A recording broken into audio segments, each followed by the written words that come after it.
nga sabi ng Bible, yung maturity, isip natin ang ideya ng maturity. Kung magaling sa Bible, wow, yan ang Christian. Kaya nakikipag-away sa lahat ng hindi nag-agree sa kanya. Hindi yan ang issue. Ang issue dito, ano ba yung intent ng law? Magandang araw po sa inyong lahat. Sir JR po ng Usap-Usap University, mga ka-U3. Welcome back. Tuloy na naman po kayo dito sa ating regular show. Para sa mga baguhan ng ating pong ginagawa dito sa U3, tayo po ay nanonood ng mga religious discussions, preaching, sermons, homily, at iba pang mga religious videos. And for this particular one, it's not our first time hearing from this pastor, si Pastor Bong Saking ng Christ Commission Fellowship. And I'm very curious about this dahil ngayon po, we are shooting this video sa month of February, buwan ng pamamahalan. So ang ating pong topic, loving difficult people. Ayan. So I'm sure meron kayong mga kakilala, family members na difficult, mahirap pakisamahan, mahirap pakitunguhan, o baka may taglay na pambihirang personalidad. So paano ba sila mahalin? What should we do and what is the commandment of God regarding these kinds of people? So saan pong background sa pag-aanalisa sa pag-iimay? Ako po ay dating university debater mula po sa MSU IIT sa loob po ng 3 taon. Ako rin po ay nakapagdebate sa ABS-CBN News Channel, member ng isang international public speaking organization at representante ng Pilipinas sa isang komperensya na inorganisahan ng Harvard University sa Amerika. Mga ka-U3, obviously hindi po ako member ng CCF. Isa lamang po akong hamak na video reactor. So please understand, at times I may sound that I am agreeing or disagreeing with these videos that I'm watching, but definitely wala po tayong religious agenda. Wala tayong sinasabi dito sa U3 na ang isang particular na reliyon ay dapat huwag yung kaaniban o kaaniban ninyo. Sa atin lamang po, nabibigay tayo ng instant and genuine honest na video reactions as we are watching the video for the first time. So, everything now is ready mga ka-U3. Let us watch this video together. Sabayan niyo po ako. Let's go! You are watching Christ's Commission Fellowship, changing lives for eternity. Alam po ninyo, nowadays, this is something amazing. Since this is February, oftentimes people are always thinking of love. Right? Yeah, puro love. How many of you want to be loved? Be honest. Oh, good. Yung iba, for those who did not raise their hands, ibig sabihin, you want to be hated.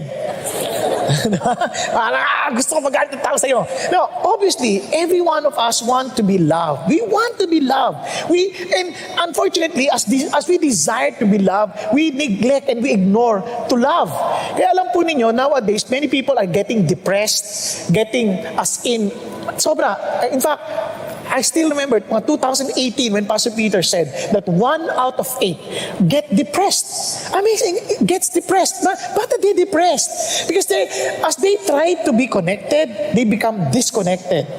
Paano ko nalaman yun? Napansin niyo ba, some people, they could not live without their phones because they don't want to be disconnected. But in reality, they're already disconnected. Nakatingin lang sila sa phone. Nakadun na sa phone. Akala nila, yun ang connection na totoo. Yung mga pamilya, di na makakain ng maayos. Bakit? Lahat sila nakatingin sa phone. Hindi sila nag-uusap. Wala na silang eye contact. Wala na kasi lahat nandun sa phone. Parang ayaw lang ma-disconnect. Pero in reality, they were already disconnected. Ngayon, bakit sila nadidepress? Kasi pagtingin na sa phone, oh, buti ba siya? Ang saya-saya niya. Tingnan mo, hindi siya tumatanda. Yung mukha niya sa Facebook, ganun pa rin. Hindi nagbabago.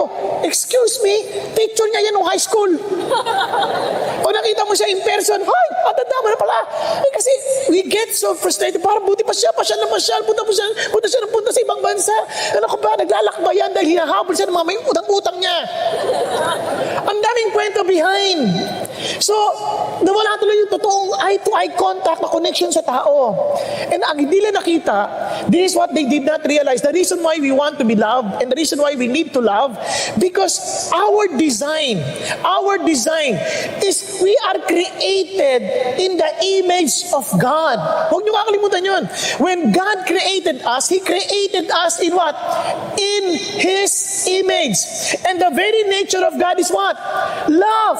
Remember, He was defined as God is love. Hindi siya sinasabing love is God, but God is love.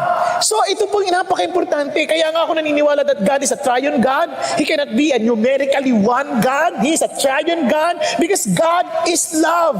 Kung numerical one yan, ang hirap yun. Ang hirap i-express na yung siya yung love. Kaya nga, the Father loves the Son loves the Father, the Holy Spirit glorifies the Son and glorifies the Father. Are you following? Kaya doon palang maintindihan, the very character of God is love. And He created us in His image. Now, itong amazing. God did not create evil. Huwag niyo kalimutan. God did not create evil. Evil is the absence of God, who is love. Kaya nga, ang problema, ito ang sin. When we fell, when men fell into sin, remember, yung tao, wala, hubot-hubad sila. Hindi sila nahihiya. But when they fell into sin, when they disobeyed God, ano nangyari? They become self-conscious. Kaya nga, the very essence of sin is self-centeredness. Kaya yung gulo sa bahay, kasi lahat laging nakikita natin from our perspective, and we fight for it without listening and without even considering the perspective of other people. Kasi we are self-centered people. Nakukuha po niyo? Kahit sa eskwelahan, galit tayo sa teacher kasi isip natin, pinahihirapan nila tayo. Yung teacher naman, galit sa estudyante kasi pinahihirapan nila ako. Lagi ganon. Even with preaching, yung mga pastor, galit sila. Para natutulog kayo, galit. Sasabihin naman nila, nakakantok ka. Everybody is self-centered because that is the very essence of sin. In fact, we turned our eyes from God to ourselves and we treat ourselves as gods. Kaya we easily get angry when people somehow seemingly trying to block our way. Pag hindi natin nasusulong yung gusto natin, nagkakalit tayo. Kasi we feel that we are the center of the universe. First of all, I would like to mention na talagang packed so far, no? Ang daming kumbaga nuggets agad yung mga sinasabi dito ni Pastor Bong. And I have to mention dahil itong last point yung sinasabi niya is about the essence of sin being self-centeredness. I really cannot forget yung discussion po ni Dennis Prager about whether humans are born evil or good. And I remember in that specific example, by our very nature, we tend to accommodate ourselves first. We tend to our own comfort and our own existence, prioritizing ourselves. And in doing so, Dennis Prager is saying that you are becoming evil because you are not taking care of others already. You take your greed first before others. So in a way, this matches what Pastor Bong is saying, that the essence of sin is self-centeredness. Very nice perspective. And syempre may mga discussion siya on triune, no? So parang 3-in-1 kumbaga, no? Pero hindi na po natin i-discuss yan in detail, but I'm just glad that he mentioned that. So I wonder how different is this with this idea of triune with Trinity? Dahil ang karamihan po sa perspective ng Christianity is, di ba, Trinitarian perspective. So sa mga members po ng CCF, please comment below what you guys think. And at the outset of this speech, Pastor Bong is mentioning about depression, no? So naalala ko din itong latest na balita patungkol kay Senator Robin Padilla saying that nung panahon daw namin, 80s, 90s, is wala dong depression. And he said that the young generation are weak. Pero nagsorry na siya kani-kanina lamang. But there's some truth to that, mga ka-youthrin. Ang mental health issue po talaga natin ay lumalalim at nagiging severe, to be honest with you. So sana po, wag po tayong matulad sa Japan at saka sa South Korea na kung saan ang kanilang suicide rate ay napakataas po. And isa pa sa mga na-notice ko, which is yung idea ng good and then evil. Evil is the absence of goodness, as it is with dark, that it is dark because there is an absence of light. Not exactly the opposite of it. Tama, mali. Kaya ho, tingnan ninyo. Without love, listen, we cannot live. For without love, it is evil. Remember, the absence of God, the absence of love, obviously is evil. So it's either we live or we go the opposite, which is evil. Kaya ang choice ng tao, pag walang love, ay evil. Kaya nga, sabi ng Bible, in the last days, ano sabi ng Bible? In the last days, our lives will be more difficult. Why? Because people will become lovers of self, lovers of pleasure, rather than lovers of God. They will be disobedient to parents. Bakit? Kasi nga, sarili lagi, sarili ang ini. Yung mga parents naman, minsan, ang gulang. Kaya nga, magulang. Na parang they think that I am also the center of the universe. Kayo mga anak, dapat sumunod kayo sa akin. Tandaan nyo, anak ko lang kayo. Di ba? Again, a picture of sin. Magulang. Naintindihan? So, ano naging problema? So, what we need to do, what the world need is love. We need love. Kaya naman, when we were discussing about the one thing, Jesus explained this one thing to us, and that is to love God and love one another. Alam niyo, nakakatuwa kasi si Jesus at that time, tinatrap siya. Jesus being the perfect God and perfect human, tinatrap siya. Hindi ko, alam niyo, itong nakakatawa. Minsan isip natin, kaya hindi ko mamahal yan kasi napaka-imperfect. Alam niyo, kahit nga perfect, hindi pa rin minamahal eh. Hindi, Jesus perfect na. Pero hindi pa rin siya, kinrucify pa rin siya. Kaya hindi yung totoo yung object. Ang totoong love is coming from the one loving. So balik tayo dito. So, si Jesus tinetest. Yung mga Pharisees, nasupalpal. Yung mga Sadducees, nasupalpal. So, na hindi sila, yung ngayong lawyer, biglang nagtanong kay Jesus. Sabi niya, para i-trap si Jesus. Kasi in their mind, ito ang rule. Kung talagang sa Diyos ka, dati intindihan mo yung batas, yung rule. Eh, ang problema, siyempre siya naman ang sumulat niyan eh. So, hindi siya concerned doon sa ano yung rules ninyo kasi they wrote 613 out of the 10 commandments, nagsulat pa sila ng 613 others to explain how to apply it. For example, thou shalt take the Sabbath, no? Holy. O, pag sabi, yung holy Sabbath, dapat hindi ka magtatrabaho. Para i-apply nila yan, naglagay sila ng rules. Bawal magsuot ng pustiso. Kung gagawin kayo yan, bawal ka mag-eyelashes, bawal ka maglagay ng ang tawag dito, Mascara? kilay, bawal. Kaya magugulat kayo sa mga mukha ng ibang tao dito. Walang kilay. No? Para silang puppets. Diba? Bakit? Bawal. Bawal mag-lipstick, kaya walang labi. So, kanya imagine kung ganyan natin. So, sobrang grabe yung kalang rules. And yet, ang sagot ni Jesus is something beyond their expectation. Bakit ang sabi niya? Sabi niya, rule, and this is the rule. Sabi niya, you shall love the Lord with all of your heart, with all of your soul, with all of your mind. Bakit? Sabi ng Lord, the rule is not something na gawin mo to para tanggap sa Lord. Hindi. Yes, rules are good because it gives you order, but the idea, the intent of all this rule is that you will love God with all of your heart. That you will have a relationship with God. Yun ang idea.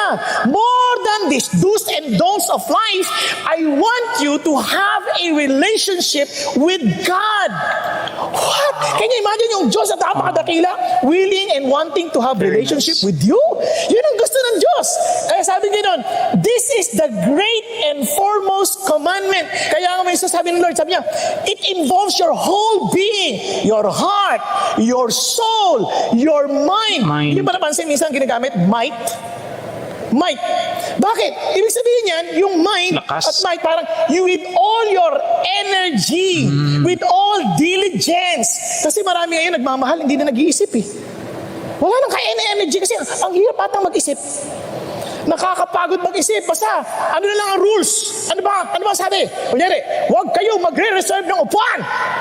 Tapos mayroong matanda, makikiupo sana ako eh. Bawal po mag-reserve. Hindi yun ang issue.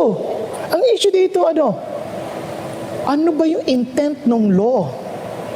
Naunawaan? Andiyan ba kayo? Yeah. Ano yung pinaka-intent? Para yung pagmamahal natin sa Diyos, kapareho ng, paghahanap natin sa salapi ng ating pangailangan, o yung paggutom na gutom kayo, parang gagawin mo lahat, kahit pagpagpag ka dyan, makakain ka lang. Kaya ganun din ba yung paghahangad natin sa Diyos? Alam niyo kung meron kayong appointment, halimbawa, may appointment kayo kahit umuulan, at yung appointment nyo, kikita kayo ng 1 milyon, palagay ko kahit umuulan, tatawirin nyo ang baha, tatawirin nyo ang budak, tatawirin nyo ang traffic, makuha lang kita. And sabi ng Diyos, ganun din ang pagmamahal sa Diyos kung talagang mahal mo siya. Tatawirin mo kahit anong bagyo. Bakit? Because I long to be with God. Kaya nga mamimiss ng tao ang quiet time, ang panahon at pakikipaniig sa Diyos. Huwag lang nila mamiss ang Netflix.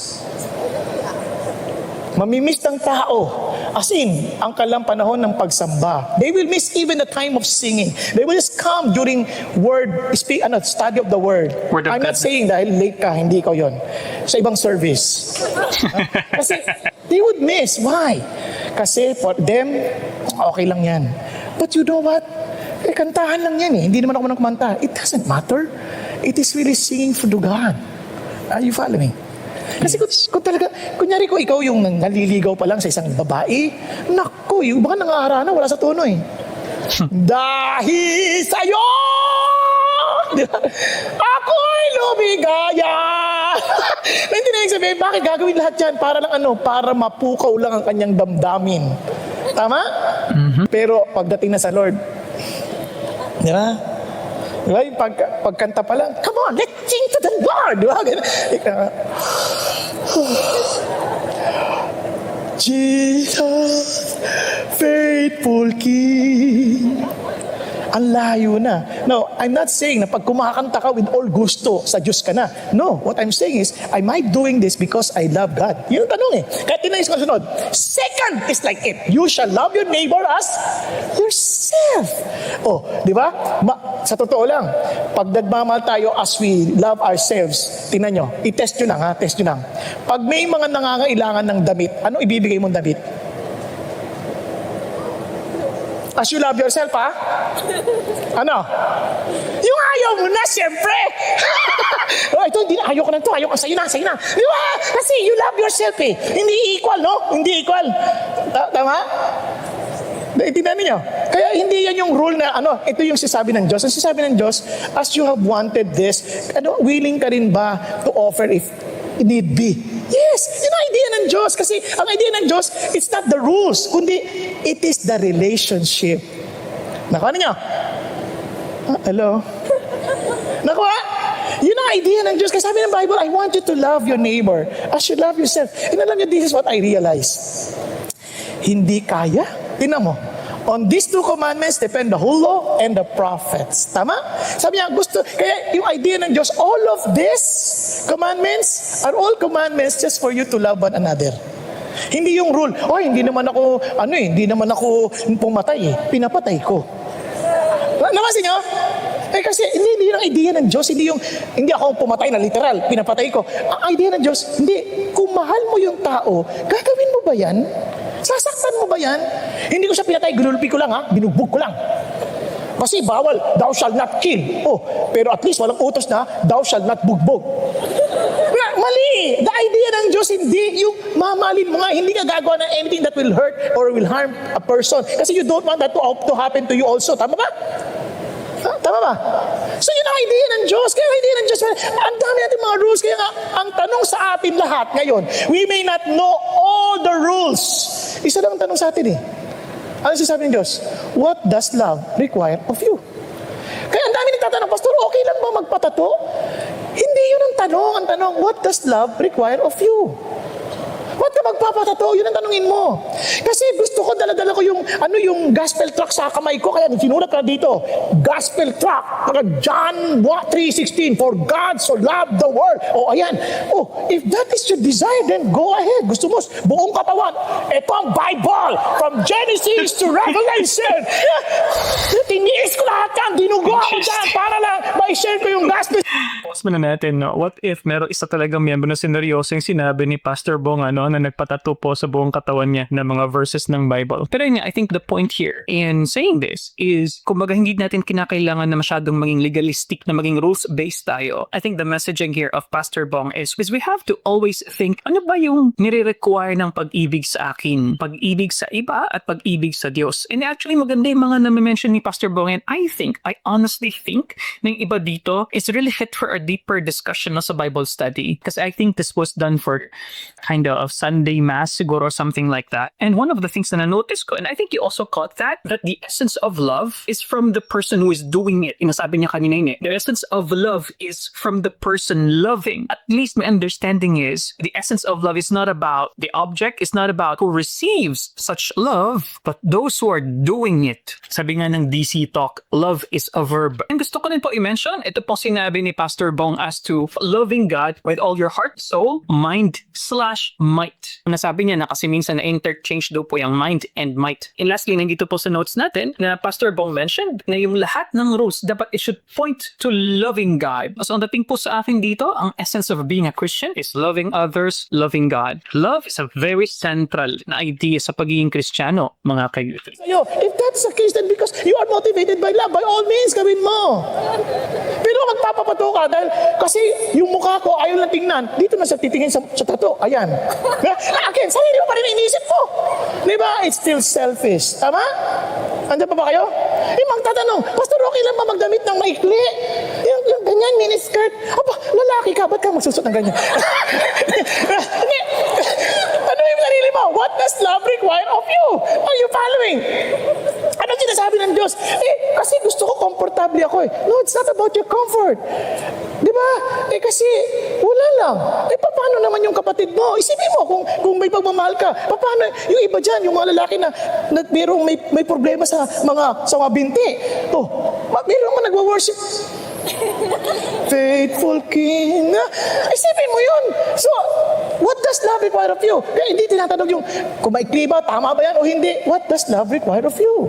Okay lang ba nakikita yung puso? What does love require of you? Hindi ko, kasi malay ko naman kung talagang yun lang meron ka.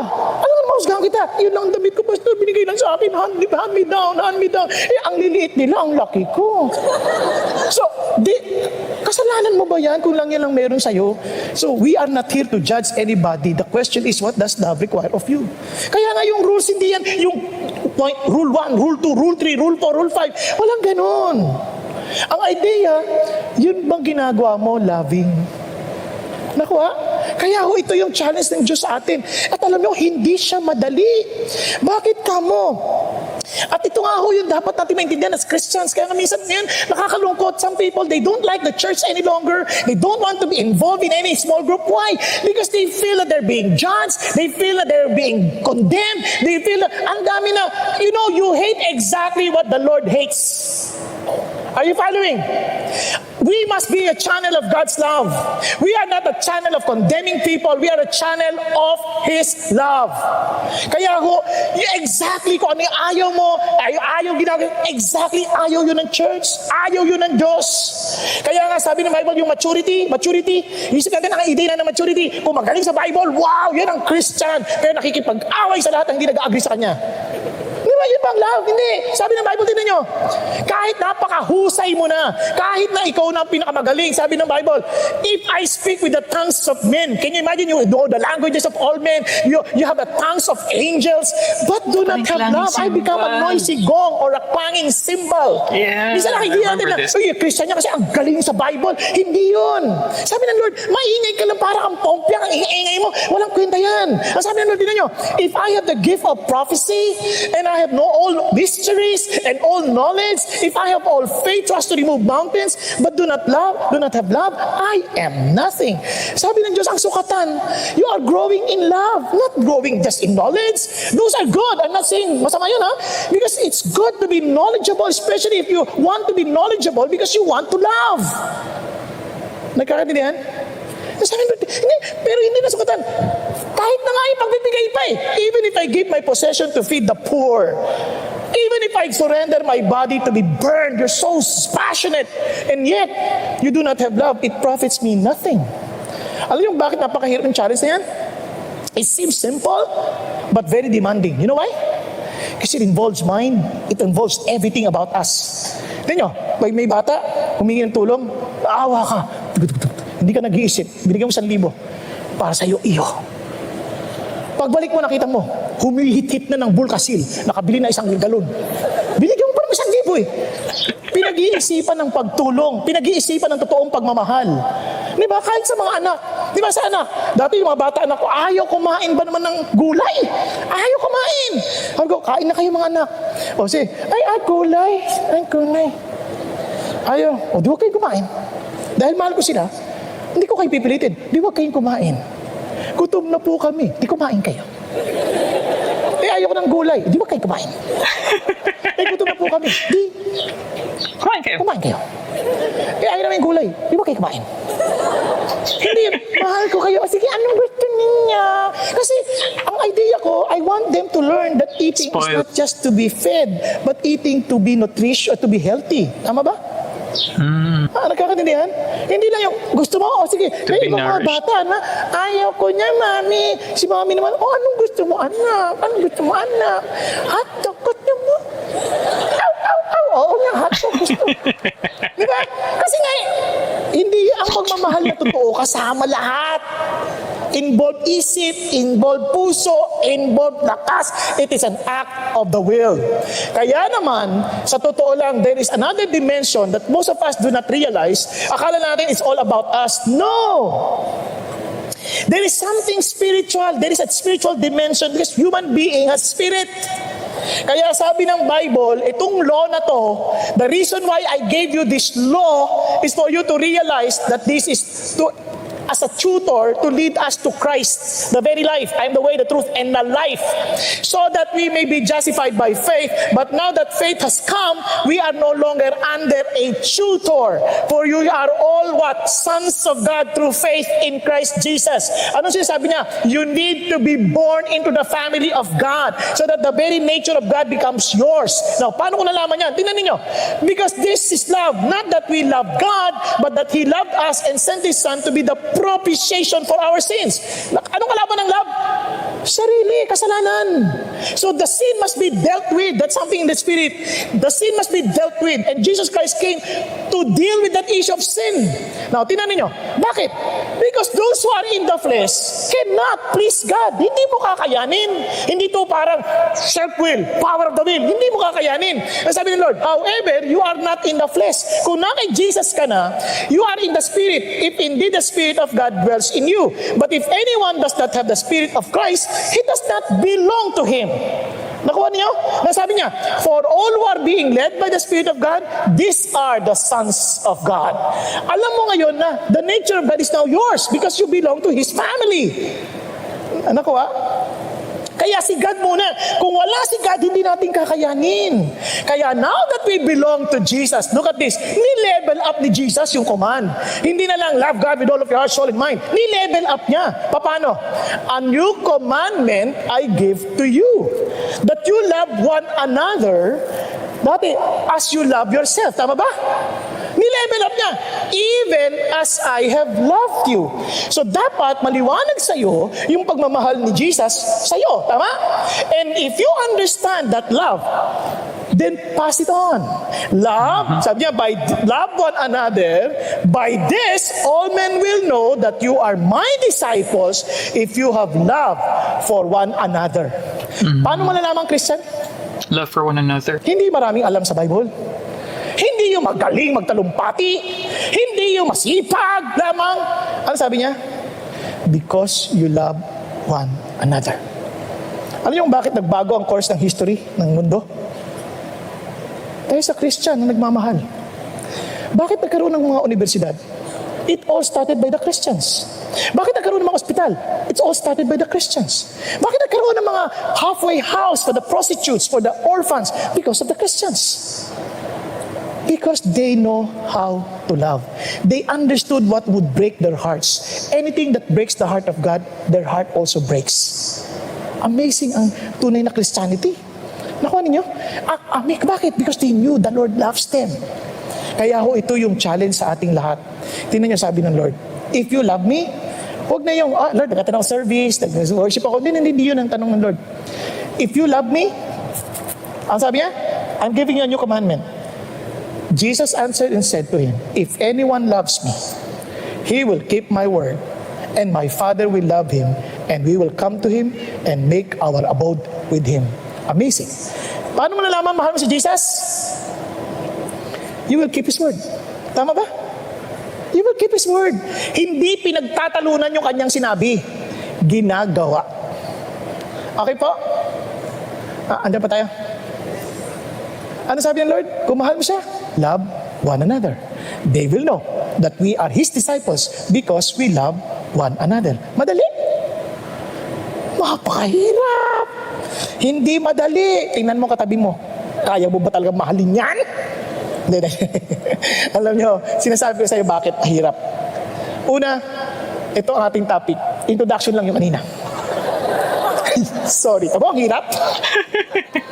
If we are to love one another as Jesus loved us, then for sure, we are to love people who are not easy to love.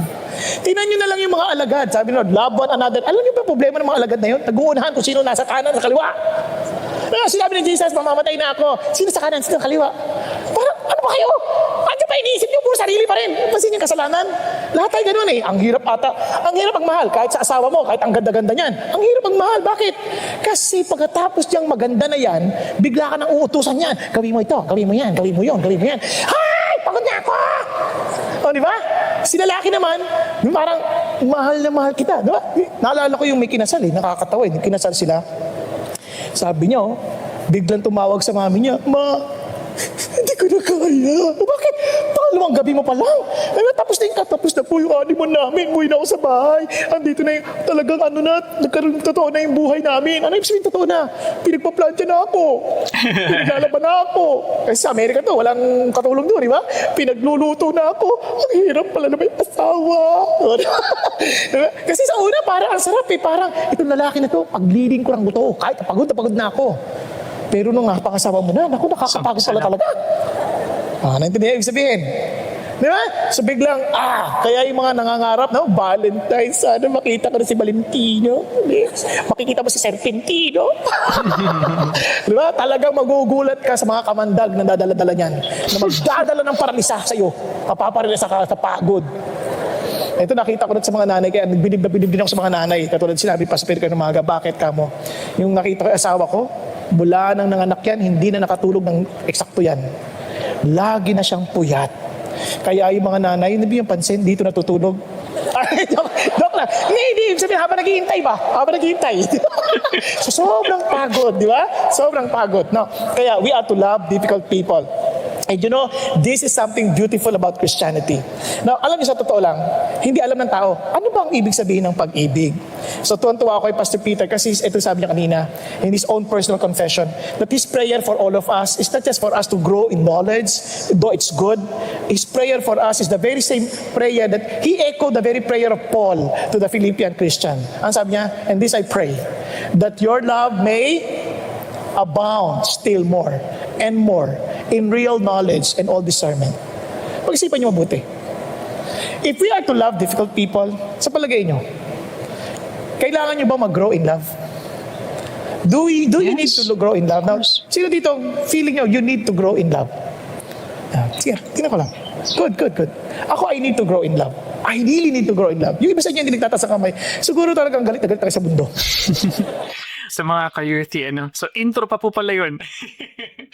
But anyway, so, itong gusto ko kay Pastor Bong, kumbaga, rapid fire yung style niya. Although, kung papansinin po natin, may mga papyaw po siya natira dun po sa mga pastor malamang, or mga Kristiyano, na palagi nakikipagtalo ng kanilang ideya ng pagiging anointed by God, ng pagiging godly, is maraming alam sa Biblia, maraming knowledge, for example. And Pastor Bong mentioned kanina, na hindi ito sa pagtatalo, hindi sa pagkukunta ano yung mga sinabi, kundi ito ay ginagawa, ang pag-ibig ay ginagawa. And how can you know that the person is really, truly a disciple of God? It is if that person loves one another. So I like that. Well, of course, these are like universal truths, but it's always good to be reminded by these wonderful doctrines of Christianity. And mind you, even though yung mga modern na konsepto ng mga institution natin was actually influenced by the loving Christians. Mga halfway houses, mga charity wards, konsepto ng modernong hospital, actually, 4th century, kung di ako nagkakamali. Even yung mga modern din ng mga universities. And a lot of those, 1800s, are actually academic and theological institutions. Yun po ang nag-shape ng ating modern din ng mga universities. We all need to grow in love. If we are truly disciples of Jesus, we want to grow more. And ako nito, abound, still more and more. Bakit? Now, una, do we really understand what love is? Sa mundo, depende sa edad. Bata pa kami, tinatanong yung, what is love? Di ba? Naalala yung Islam book, ngayon, hindi na uso yan kasi may Facebook na eh. What is love? Diba? Love is crush. Diba? Yung bang admiration, ang ganda niya, ang Cute niya. Nung bata yun, di ba? Nung bata, cute. Nung lumaki na, kakatakot. Now, yung iba naman, they fell into infatuation, yung akala nila pag-ibig, kasi there's some form of passion. Sabi nga nung bata, alam ko na ang pag-ibig. Kasi nung nakita ko yung nakas ko, yung pinuntahan ko na siya, parang nanliligaw na ako. Naku, kinagat ako ng aso, hindi ko naramdaman. Kaya I feel so in love. Nagkalapan yan. O ngayon, kamusta na? Ngayon alam ko na, masakit. Naku, yan yung mga ganyan. Ano yung infatuation lang yan, yung paano nisasaktan. Yung iba naman, romantic na. Siyempre, Valentine's, bigyan ka ng flower. I'm in love! Naku, fake plastic yan. Diba? Ang dami niyang binigyan ng ganyan. So, di ba tabi romantic? Hindi naman masama yung mga yan. Normal lang yan. Maganda yan. Siyempre, iba naman, tinawag lang, committed. Ibig sabihin, committed na yung love. Committed. Nung kasal, para ang saya, no? Pero pagka matagal na, kaya nga may mga sinusulong ng divorce law sa atin di ba? Kasi nga committed yung love. Gusto ko din po i-mention yung kanina na nasabi ni Pastor Bong as to the idea of being legalistic nga. So, impression ko po sa CCF is a little bit non-conservative sila, parang may pagka-quote-unquote liberal in a way dahil ang idea nga or yung intent yung dapat mong tingnan. For example, putting a tattoo on your skin. Does it make it sinful if yung intention mo is for people to know the verses that you really like? For people to find out a particular favorite verse? And one more thing, gusto ko din po i-highlight yung sinabi ni Pastor Bong na dapat ay magiging channel of God's grace mga ka-youth. But I would like to mention though, ito sa idea ng ano ba talaga nire-require ng love para sa atin. I think we need to dig deep into this kasi I feel though that we may misinterpret our own actions and giving to our actions justification that it is still for love but it is just a mask, it is just a guise, but really going back, it's really for yourself. It's really attention for yourself. It's prioritizing yourself, something like that. So I would like to know, paano natin kumbaga malaman yung standard talaga na ito yung love, what I'm doing is out of love, and all of these things that I'm doing is an expression of my love to another person and my love to God. Now, sa Biblia, sa Greek, merong 4 na klase ng love. Yung isa ay tinatawag lang storge, ibig sabihin niyan yung parents' love to the children, ganyan. Yung tinatawag lang phileo, ito yung love between friends, yan. Meron tinatawag na eros love, ito yung love with passion between husband and wife, or perhaps yung iba naman, they thought that this is love, doing this to several women, yun yung tinatawag lang erotic, di ba? Kaya nga, erotic, puro joke lang. Ano lang yung gawagawa ko lang. Pero erotic, yung eros love, yun yung something like that, passion. But somehow, in the Old Testament times, they rarely used the word agape. It was commonly used and introduced only by Jesus. The unconditional love, yan yung sa Greek. Now, ito ang ganda. What is really love? To you, tinanong mo ba ano bang love? Pastor Peter gave a very beautiful definition. At itong sabi niya, true love is from God. Remember kanina, from God. Unconditional commitment towards imperfect people to seek their highest good and oftentimes requires sacrifice for His glory. Now, for purpose of our discussion, para maintindihan, how will I love the difficult people? Understand true love. Tama? Now, para mas madali natin maalala, using the same definition, is just remember the word love. Sabi mo, love. Love. Say it with me, love. Love. No, love. Ano yung love? Remember, Lord, own it, vigilant, and exaltation. Say it with me, Lord, own it, vigilant, and exaltation. Bakit importante yan? Let's start with Lord. You see, love starts with God. Love is from God. Are you following? Love is from where? From God. To love difficult people, it all starts with the Lord. Si Lord, bakit ka mo? Kasi the Lord, as in, demonstrated that love. Tingnan nyo, hindi ito parang inutos ng Lord for the sake, sige, gawin mo to. Lord, ang hirap naman, imposible naman. Yes, because the reason why I'm telling you this, because I demonstrated it. In fact, you cannot do it without my own power. Kasi sabi ng Lord, tingnan nyo, but God demonstrates His own love toward us in that while we were yet sinners, Christ died for us. Ano ba ibig sabihin ng sinners? Gusto nyo malaman? Tingnan nyo. For if while we were enemies, we were reconciled to God through the death of His Son, much more having been reconciled, we shall be saved by His life. Ano siya sabi ng Diyos? When I died for you, you were my enemies. Ikaw ba mamamatay ka para sa kaaway mo? Yun ang sinabi niya, ito yung extent. If you feel that people are difficult, I'm telling you now, you love not only these people who are difficult, you love even your enemies. Because yung normal, the natural, obviously we love those who love us. Tama ba? We greet those who greet us. Tama? But you know that you are operating in the supernatural because God in the supernatural is in you. You're beginning to love those Your people enemies. who are Difficult. not loving you. Worse Who are na not yun. lovable. People, you're greeting people who are not greeting you. Kaya nga dito, pansin nyo, ang challenge sa atin, pansin nyo, pag di pinansin, hindi ka pinansin, hindi ko na rin siya papansinin, kala mo sino siya. Hindi. Sabi ng Lord, kung pinapansin mo lang, pumapansin sa'yo, ganun din ang ginagawa ng mga magnanakaw. Pareho lang kayo. Ganun din ang ginagawa ng mga pumapatay ng tao. Pinapansin nila yung pumapansin sa kanila. At yung hindi pumapansin sa kanila, pinapatay nila. Pareho lang yun. Kaya sabi ng Lord, because you're the child of God, there's something supernatural in you, there's something powerful in you, you can do something beyond what normal people could do. You can love your enemies. Now listen to this. Paano nangyari yan?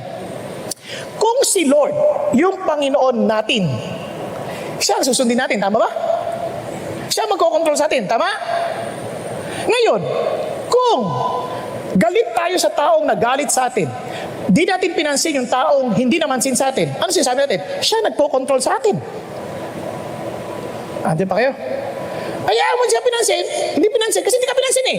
Kino-control ka niya. Remember, He is your Lord, not Him. Kaya, ang control, wala doon. Sabi niya, minsan siya sabi natin, ginagalit mo ako eh. Hindi ka niya ginagalit. Huwag ka magpa-control dyan. Si Lord yung nagko-control. Kaya, Lord, tulungan mo ako. Kino-control niya ako. Nakuha?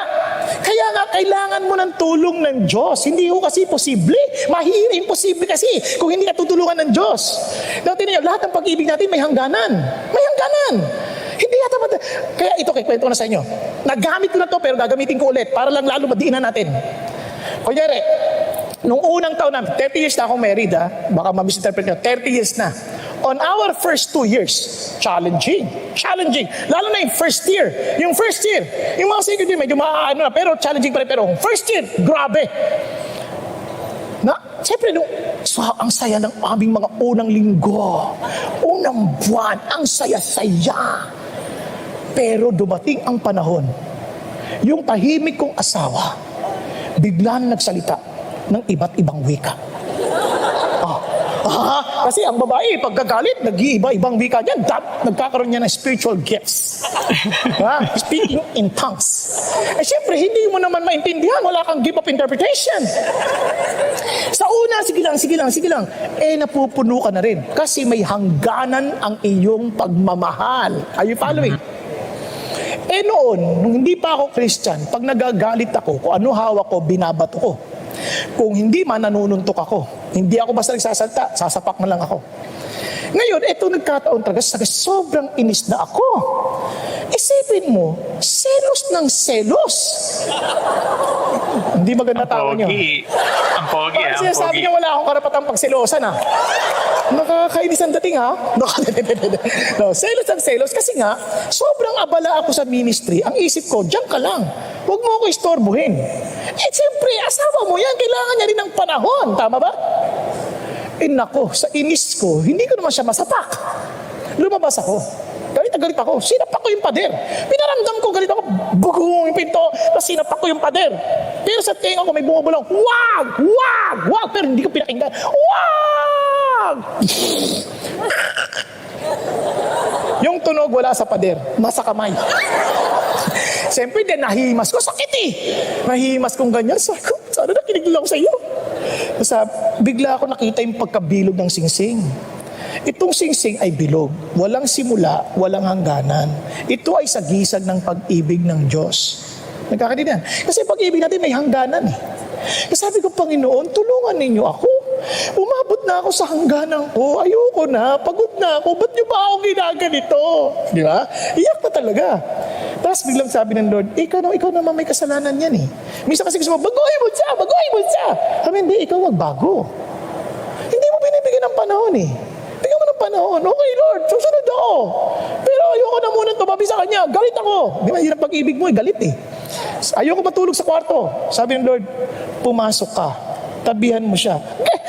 ko, hindi mo yan pag-ibig. Pag-ibig ko na yan. Pumasok ka. Di ba sabi mo, dugtungan ko yung pag-ibig mo? Opo. Pumasok ako. Nahiga ako sa may paanan. Kasi galit ako eh. Hindi, tabihan mo. Galit nga ako. Tabihan mo nga. Hindi mo pag-ibig yan. Pag-ibig ko yan. Okay. Tumabi pa nakatalikod. Di ba? Sabi niya, sabihin mo I love you. Ah! Hindi! Galit nga ako eh. Ay sabi ng Lord, hindi mo pag-ibig, pag-ibig ko. Tsaka Lord, tulog na ako. Nakaganyan siya. Ang totoo niya, hindi yan tulog. Ready lang. Just in case. Di ba? Naintindihan ninyo? So, sabi niya, sabihin mo, I love you. I love you. Biglang bumaling, sorry. I'm not perfect.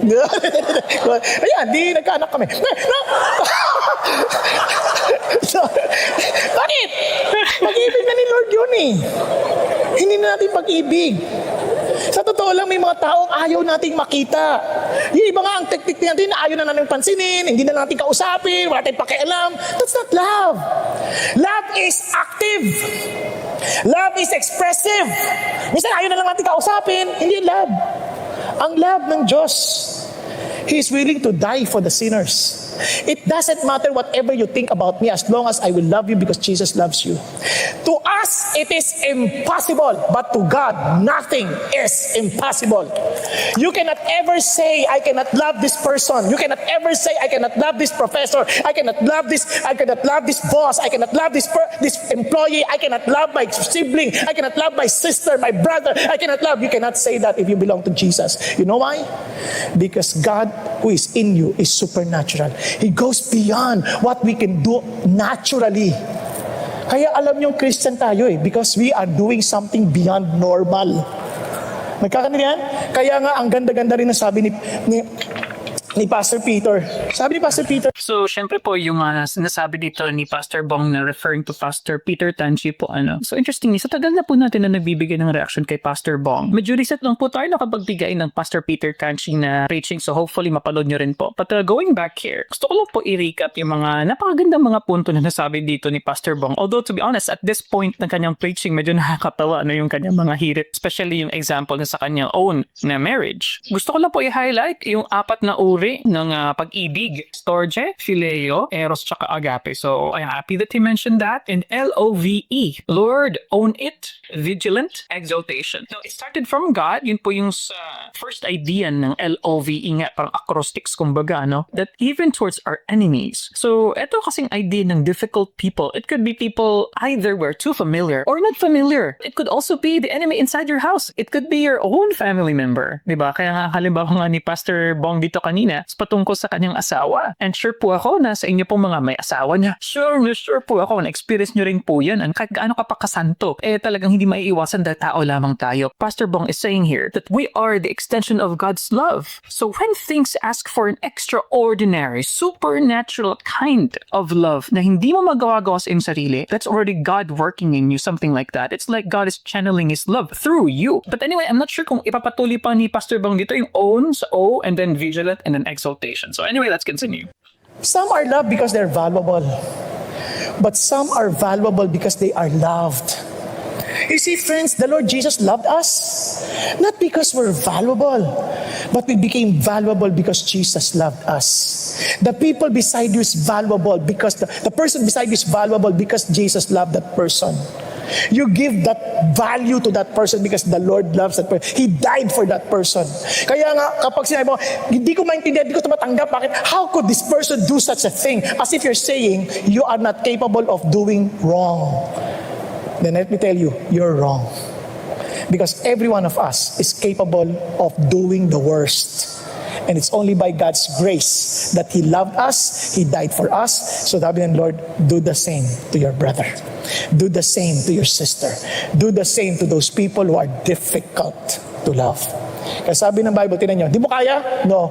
The love of God has been poured out within our hearts through the Holy Spirit who has been given to us. Nasa atin na yan. And the fruit of the Spirit is love, joy, peace, patience, kindness. Andyan na yan eh. Kaya ilabas mo na lang. Ilabas mo na lang. Minsan, ayoko, tawirin mo yan. Dahil hindi na ikaw yan. Si Lord na. Hanggat hindi mo tinatawid yan, ikaw pa rin, you're still living in the flesh. Don't live in the flesh. Live in the Spirit. Number 2, you have to own it. You have to own it. You have to be responsible. You have, itong reality to, you must be yours. Ariin mo to. Kaya balikan natin. If you own it, look at this. You have to give unconditional commitment. This is no longer just passive, waiting, okay Lord, just do it. No, you have to own it. You have to be responsible in doing it. Kasi sabi niya, towards imperfect people. Gawin mo.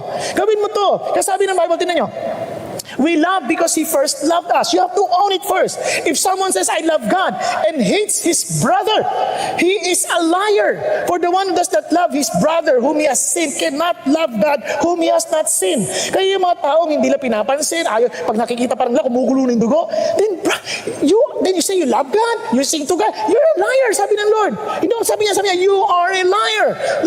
He cannot love God whom he has not sinned. Look at this. Sabi niya, and this is the commandment which we have from Him, that the one who loves God should love his brother also. You have to own it. Do it. As in, this is my commitment unconditionally towards you, an imperfect person. Nagkakaintindihan? Now, ito pang amazing. Sabi ng Lord, kaya nga, how are you to do that? In reality, paano? Alam niyo, unang sabi ng Bible, offer your body as living sacrifice. Your body.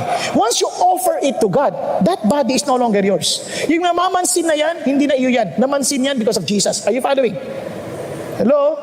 Kung hindi ka pinansin, it's okay. I offer this body to the Lord anyway. Kaya kung hindi niya ako pinansin, it's okay. Kasi kay Lord naman na to. Nagkakanindihan tayo. Nagkakanindihan. Kaya importante yun. Okay, kung di mo ako pansinin, it's okay. Pinistab mo si Jesus, hindi ako. Kaya ako mag-preach ako ganyan, tulugan mo ako, it's okay. Ito gigisingin kita because my responsibility is to help you. Pero kung tutulugan pa rin ako, wala akong pakialam. Hindi sa wala akong pakialam. Hahayaan kita, baka pagod ka, baka may sakit ka. Hindi ko alam. Basta ang alam ko, I'm doing my best because I care and love you. Yun lang naintindihan ko. Pero ito ang amazing. Sabi ng Lord, gusto mo ma-involve, you need to be involved. Tingnan yung sabi ng Bible. For through the grace given to me, I say to everyone among you, not to think more highly of himself than he ought to think, but to think so as to have sound judgment, as God has allotted to each a measure of faith. Ano ibig sabihin ng Diyos? From now on, don't ever think, I don't need you. Parang sinasabi sa katawan, hoy feet, because I'm a mouth, I don't need you. Hindi pwede. We need each other because we belong into one body. Ang totoong love, hindi mo pa sabihin, I don't care about this church, I don't want to get involved. Mali ka. The reason why we're encouraging you to be part of a smaller group, because we are a very huge church, you cannot really exercise that love in a big gathering like this. But you can exercise it by contributing to the body of Christ. Kaya nga, meron tayong smaller groups. Ako ninyo? Nagkakadinan tayo. Tingnan niyo bakit mo sinabi yan. Tingnan niyo ha. Just as we have many members in one body, all the members do not have the same function. So we who are many are one body in Christ, and individually members one of another. Kung naintindihan natin yan, tingnan mo katabi mo. Magkasama na tayo. We are members one of another. So, ang hanap mo is not what this person can contribute to you. Ang hanap mo is, as part of the body, what can I contribute to you? In your growth in loving Jesus, in serving Jesus, and in serving the community. We are the body of Christ. Kaya nga, hindi totoong pagmamahal if we detach ourselves from the body. Walang totoong ganung pagmamahal. If we feel that we are not accountable to any human being, then that's not real love. May mga tao sabi, I'm only accountable to God. Yung mga ganung tao, delikado yun. Hindi ka pwede accountable to God lang kasi may body. Kaya nga, hindi naman ako naglagay ng pastor. Sabi naman, He gave some as apostles, some as prophets, some as teachers, some as evangelists, some as pastors and teachers to equip the saints. Tama ba? Then you cannot say, I am not accountable to these people. I am alone accountable to God. Yung mga ganon, delikado yun. Kasi wala silang accountable. Hindi pwede. May accountability ang bawat tao. Kaya nga, if you are honest, if you are sincere in your love, if we are sincere, then we need to be humble with one another. Tama ba? Kaya nga, we are to serve one another. Kaya nga, we keep on telling you, you join a small group where you can exercise. Ayoko rin nakakainis sa small group, nakakasakit sila eh. Nakakasakit. Tama naman. Kaya nga, maintindihan mo. Kaya may mga difficult people. Kaya nga sa small group, iba, ayoko na sumali dyan. Hindi. Doon mo nga matitest ang totoong pagmamahal eh. Tingnan nyo ang mga klase ng tao. May mga tao, mga pretty-pitty. Yung akala nila maganda sila at cute sila dahil sila lagi may problema. Kawawa naman ako. Ang dahil ko problema. Minsan, ang hirap kasama yan. Di ba? Lagi na nakikita puro problema. Alam mo, ito gawin natin. Ay, mahirap yan. Grabe, kawawa naman tayo. Inaapi tayo nito mga tao na ito. Di ba, ganun. Iba naman, mga nitty-gritty. Ano yung nitty-gritty? Hinaharap natin pagkakamali. Ah, mali yan, mali yan, mali yan, mali yan, mali yan. Puro mali ang nakikita. Napaka-critical. Nakita na kayo ganyan tao? Ang hirap natin kasama yan. Parang magulang mo yan, ano? Hindi. Ano pa? Iba naughty, talagang salbahe, talagang nananakit, sinasadya, talagang sobrang, parang talagang pasaway, parang sinasadyang saktan ka, sinasadyang parsahan ka, mga naughty na tao. Iba naman tutti-frutti, mga bolero. Ang hiling ang bola, ang galing mo, pero pagtalikod mo, sinasapak ka naman. Di ba? Yung iba, alam mo na, haughty. Sobrang yabang. Akala mo sila lang ang tama. Kapag ang kasama mo laging tama, sigurado yan may tama. Diba? Now, if you are to own it, you also have to admit na minsan tayo rin yung difficult people. We always see people there, difficult yan, difficult yan, difficult yan, difficult yan. Pwede ba tumingin ka sa salamin? Difficult to. Tayo minsan yung difficult eh. Kasi nga, we always see things from our end, not from we don't listen to what they are saying, we're just listening to ourselves. Tayo yung difficult. Kaya ito ang suggestion ko, don't be a difficult person. Di ba? Be a blessing to somebody else. Real love, you are a blessing to somebody else. Hindi tayo pabigat. Tayo ay pagpapala sa kanila. Kaya sabi ng Bible, treat others the same way you want them to treat you. Positive. Hindi yun, do not treat. No, treat the others. Gawin mo yung gusto mong gawin sa'yo. Di ba? Naalala ko nga, nung minsan nasa Jollibee ako eh. Yung kahera, bukas yung blouse. Sabi ko sa alis harapan ko, Miss, pakisabi mo naman, bukas yung blouse niya, kawawa naman yung bata. Sabi niya, ay, kayo na po, nakakahiya eh. Kayo yung babae, kayo na magsabi. Hindi ko makakilala ni Alice, siyempre, kayo na po, nakiusap pa ako. Sabi niya, ay, nakakahiya. Hindi niya sinabi. Return ko na. Siya na lang. Miss, huwag ka magagalit ha. Bukas yung blouse mo eh. Ay, sorry! Ako, huwag ka mag-alala, hindi ko tinitigan. Kapbi. Nag-joke lang ako, pero hindi mo na ako marunong ka ganun. So, ibang tao, ganun, hinahayaan lang lang. Mayroong dumi rito, hinahayaan lang, tapos pagtatawanan pa, may nakasabit dito, pagtatawanan pa. Gusto mo ba ganun? Hindi, di ba? Kayo na mismo magsasabi, kapatid, meron ka dito, oh. Di ba? Minsan iisip natin na nakakahiyang sabihin. Hindi. Kung nagmamahal ka, iniisip mo, ano ang epekto sa kanya? Kawawa naman siya. Diba? You treat others the same way. Be a blessing to somebody. Kaya ganun sabi ng Lord, inulit niya yan, oh. In everything, ha? In everything. Not in something, but in everything. In other words, in all things. Therefore, treat people the same way you want them to treat you. For this is the law and the prophets. If you want to summarize loving others, Golden rule. then treat others the way you want to be treated. Diba? Napakaganda pa rin na pag-expound ni Pastor Bong sa idea nga ng pagmamahal, sa idea ng pag-ibig. And gusto ko lang po i-mention yung love being verb, love being an action. But also, there is a heavy requirement there. Kung pansin niyo po, di ba, ang instruction is you should. Hindi lang po yung statement of fact or statement of an action, but it is a command. And napansin ko parang nag-call back dito, no, si Pastor Bong, doon sa idea nga ng pag-disconnect. So, kanina ko napansin niyo, yung dahil sa social media, lahat na tayo nakatingin na sa ating mga phones, lahat na tayo naka-disconnect, wala nang magandang communication. So parang naibalik siya dito sa last point na nasabi niya na kinakailangan natin ng small group, kinakailangan magkita-kita. Hindi pwedeng mag-a-attend ka lang ng service sa simbahan, makikinig ka lang sa Word of God, after that, you go home. So Pastor Bong is saying that you have to involve yourself more dahil yung mga tao na nasa paligid mo, they are your accountability partners, di ba? Hindi pwede na you're just accountable to your God. And Pastor Bong is saying that is a very dangerous tendency. Ako lang tot ang aking Diyos, wala na kayong pakialam. Dahil sinasabi niya na ito yung mga teachers, mga guro, mga pastor, mga ministro, they are there to equip the saints. So I like this on what Pastor Bong is saying, yung pag-highlight niya ng importance ng being connected, strengthening these small groups because technically these small groups make up the bigger picture of the body of Christ, kumbaga, no? Katulad na ito, sa CR. Di ba minsan sa CR, kinuubos yung tissue. Ay, ang dami tissue, libre. Yung susunod, kawawa naman, nagmamadali na lang yung LBM. Walang tissue. Paano na to? Tapos kailangan siya tumabi, paano na yan? Walang tissue, kawawa naman. Kaya, panyo na lang. Kawawa. Kaya ang isip mo rin, hindi lang libre libre, kunin mo yung tissue, iuwi natin, sayang to, libre to. Oh, wow! Isipin mo, may ibang gagamit. Kaya nga, kahit na, yung i-flash mo lang, kasi isipin mo, may gagamit na iba. Tama? Yun nga lang pag sa lababo kailangan punasan mo kasi may gagamit na iba. We care for the rest. Ibig sabihin, we are focusing also on how we can be of service to others. Are you following? Di ba? Kaya nga kahit na pag nakikinig ka, hindi ka basta natutulog kasi baka tumama ulo mo sa tabi mo. Iniisip mo rin kung matutulog ka lang kaganyan ka. Parang malaglag. Parang you want to be a blessing to somebody else. And this is why, because my gift in the body is preaching, I give my best. I study hard. Because this is my contribution to you. Kaya I cannot force, kunyari ikaw, gusto ko mag-lead ang worship. Wala ka namang gift sa pagkanta.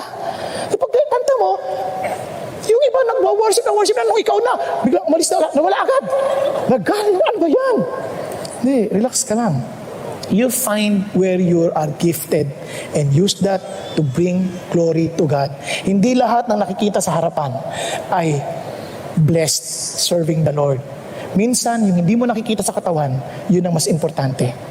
Minsan nakatingin tayo sa mukha, nakatingin tayo dito, ang pinaka-importante, yun nasa loob pa nga, liver, baga. Minsan ang gwapo, pero yung baga pala, cirrhosis na dahil lasinggero. Di ba? Kaya ang importante, maayos ba yan? Kaya yung tanong dito, hindi yung matangos ng ilong, kundi magaan ba siyang huminga? At nagpapagaan ba siya ng hininga sa iba? Di ba? Are you following?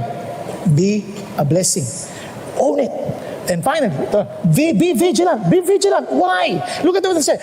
To seek their highest good. So you need to be watchful. You need to be alert. Why? Bakit po? Napaka-importante ito. Because sometimes it often requires sacrifice. Now, listen to this. You need to understand that Satan is trying his best to destroy his people. And he knew that the sign that we are really followers of Jesus because we love one another. Kaya gagawin niya, atakihin niya yan to divide us. Kaya saan yan sabi ng Bible? Be of sober spirit. Be on the alert. Your adversary, the devil, prowls around like a roaring lion seeking someone to devour. Kaya nga sabi ni Paul, inulit niya sa niya, for our struggle, remember, be vigilant. It's not against flesh and blood, but against the rulers, against the powers, against the world forces of this darkness, against the spiritual forces of wickedness in the heavenly places. Hindi mo kaaway kapatid mo. Ngayon kung inaaway mo yan, nako, sumasabay, pumayag ka na, gamitin ka ng Diablo to do that. Huwag ka pumayag. Hindi mo kaaway yung katabi mo. Meron kang kaaway na spiritual realm. Then you find it out in prayer. You find it out in a spiritual realm. You engage in spiritual battle. Don't allow Satan to prevail against us. Tayuan natin. Why? Because we are more powerful. We are more than conquerors in Christ Jesus. Nagkakaintindihan tayo? Andiyan pa kayo? Kaya pag yung asawa mo, hindi submissive, huwag mo sabihin, Satanas. Ano ganun. Dali mo sa Diyos, Lord, ano pong gagawin ko para po maiayos ko to? Then be vigilant. Kaya alam niyo ba, ang demonyo napakagaling. Papalitan niya yung word na, yung love, gagawin niyang affection. Kaya punta kayo sa dictionary, ang meaning ng love, affection. Hindi. Kung vigilant ka, ang love, hindi affection. Kasi there is no such thing as, I fell in love. Walang ganun. It is a decision, it's a commitment. Kaya nga hindi totoo yan. So be vigilant. Kasi gagamitin siya, he will tell you lies as if they were true. Hindi sila totoo. Ang totoo, ito ang love. It's a decision, it's an act of the will. Minsan ayaw mo pero gagawin mo because it's the right thing to do. Kaya sabihin, ayoko hypocrite. Di man ako hypocrite, no? Basta sasabihin, gagawin ko. Ayoko siyang kamayan. Ano ako, hypocrite? Galit ako sa kanya. No, hindi yun ang hypocrisy. Hypocrisy is you know what is right, but you're not doing it. Yun ang hypocrisy. Nyari, masama loob mo, ayaw siya pansinin. Anong katotohanan? Sabi ng Lord, batiin mo kahit di ka binabati. Batiin mo kahit na ayaw mo, batiin mo kasi yun ang totoo. Pero pag di mo binati, ayoko magkukunwari, ayoko maging plastic, then you are not living in the truth. You are living in the falsehood of Satan. Kaya huwag tayong pumayag. Be vigilant. Be vigilant. Panoorin natin si Pastor Peter sandali. Ang ganda-ganda ng kanyang testimony. Kasi if he was not vigilant, he was not listening to God, perhaps not miss niya yung glory ng Diyos. Let's watch. Years ago, somebody did something unjust to me and to our family. I never felt more betrayed because this person was our good friend, family friend. Ninong of my brother's wedding. But he betrayed us. When he was sick, somebody called me, Peter, he wants you to visit him. He wants you to pray for him. In my mind, I'm not going to do that. Why? I don't feel like doing it. Why will I visit you? Why will I pray for you? You have Because of what he betrayed our did. family. You have Yep. betrayed me. In fact, this is the same guy who fired me from my company. I said, I'm not going to go. I'm not going. Then the Lord spoke to me.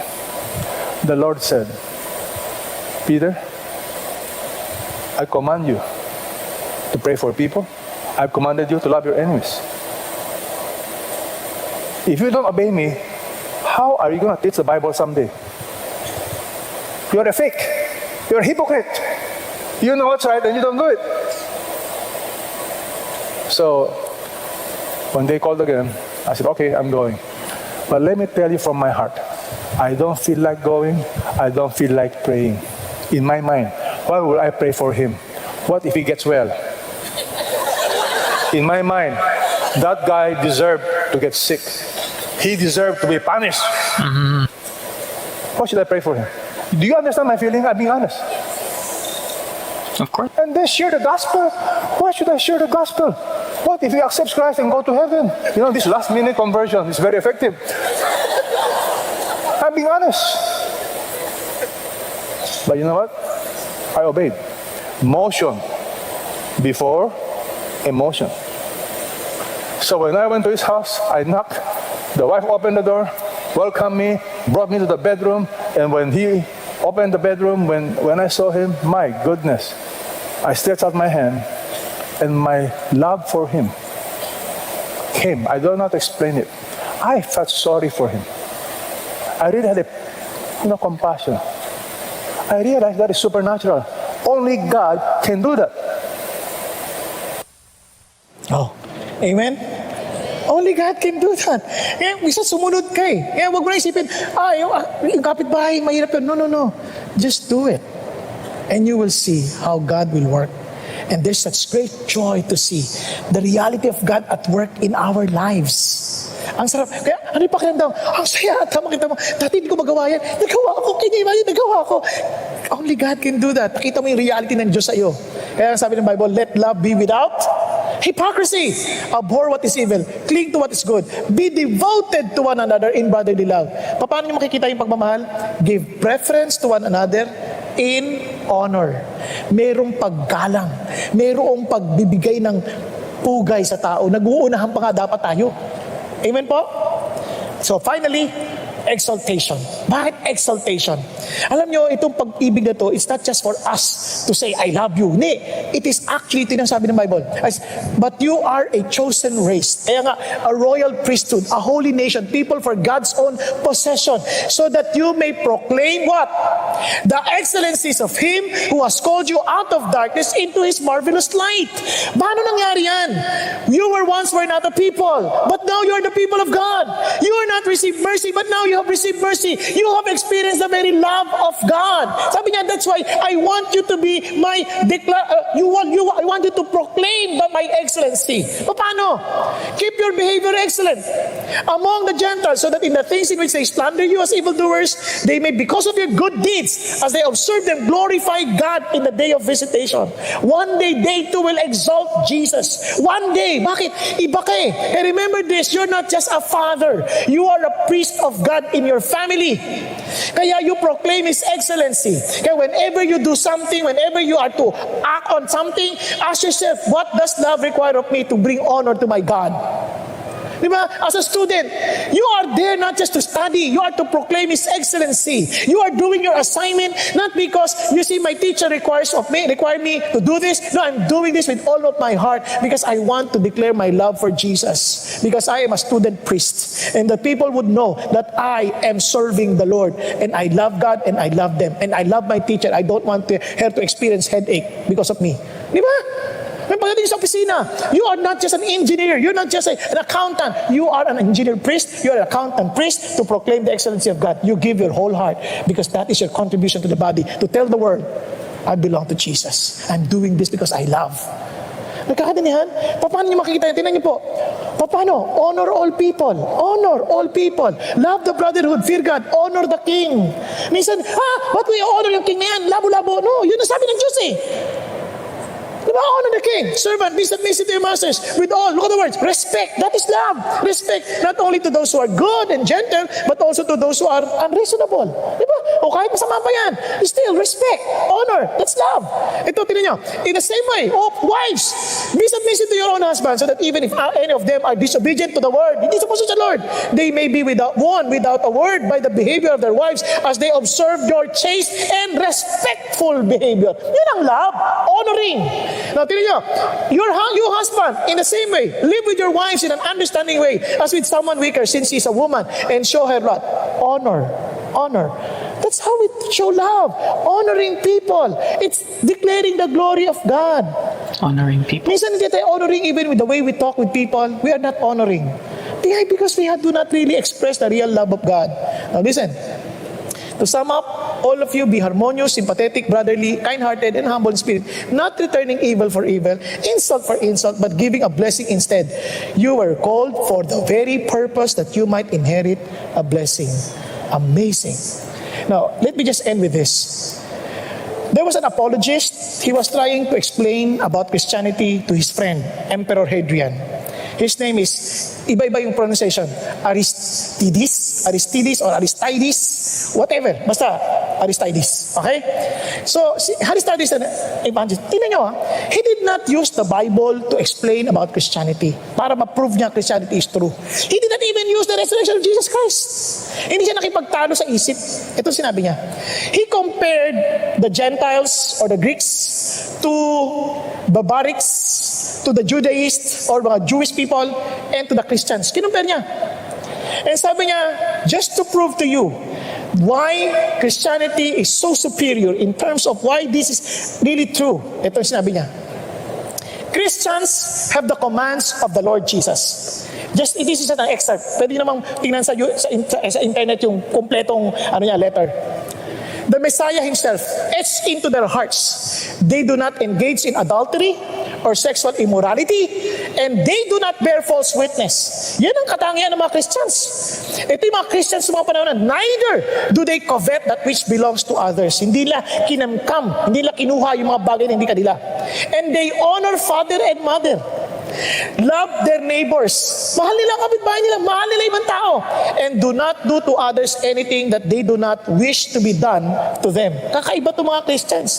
At ito pa sabi niya, inaaliw nila yung mga nananakit sa kanila. At pinapanalunan sila bilang maging kaibigan. Galit sa kanila. Inaaway sila. Kinakaibigan nila sila.